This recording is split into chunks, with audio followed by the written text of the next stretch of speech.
envers et contre toi, roman. Rose parle. Elle se parle à elle-même et à Monica, qui se trouve dans le coma.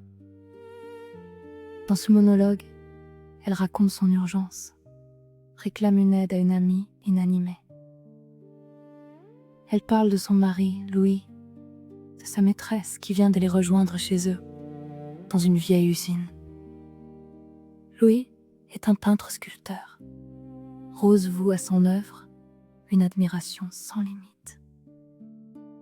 Elle a lu la biographie de Frida Kahlo et Diego Rivera comme une révélation.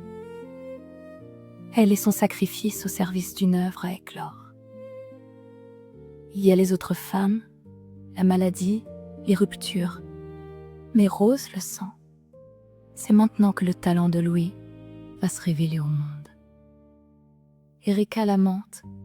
Sa jeunesse et sa force vont bouleverser ce monde construit, sauvegardé par Rose avec acharnement. Erika est la force qu'il faut à Louis, et Rose ne veut pas en prendre conscience.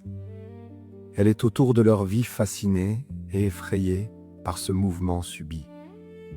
Elle ira au bout de sa logique sans rancune, sans ressentiment, simplement par amour et parce qu'elle ne sait rien faire d'autre que de croire en cet homme.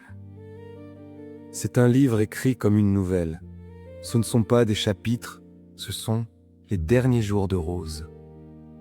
Tout s'enchaîne et se lie au fur et à mesure que les jours s'égrènent. On devine l'aboutissement d'un destin implacable et on souhaite la révolte. On comprend les coups du passé, les départs avortés, un livre raconté dans plusieurs temps.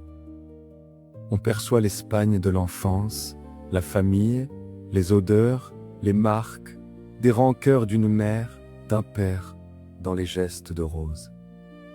Ce roman se déroule aujourd'hui, mais il est aussi une histoire intemporelle, celle d'un destin sans fracas et pourtant exceptionnel. Un amour, une dette d'enfance, un virage jamais abordé. Extrait. J'avais 18 ans. J'étais assise sur une haute muraille en pierre. Elle cachait en son enceinte un jardin garni de fleurs, d'arbustes. Un sanctuaire épargné par la ville naissante et dévorante. Un clos étrange et égoïste. Je pensais à la terre retournée, aux choux, aux salades, aux patates, et de cela, il n'y avait rien. Seulement un jardin caché d'une beauté surprenante. Pas d'enfants ni de cris, des allées de gravier blanc, des buis taillés. Je suis tombé à la renverse. Ma tête a heurté une pierre. Longtemps, je me suis demandé si je n'avais pas rêvé, si ce jardin existait vraiment. Je me suis réveillée dans un lit d'hôpital. Louis me regardait, m'observait. Ce jour-là, j'ai su que ma destinée serait de vivre en équilibre sur ce mur. Je compris cela à son regard, à sa présence à la chambre d'hôpital. Je le devinais inquiet et soucieux, révolté d'être là, assis, immobile, prisonnier. J'eus cette vision orgueilleuse d'être la femme nécessaire à son œuvre, le fil de sa création.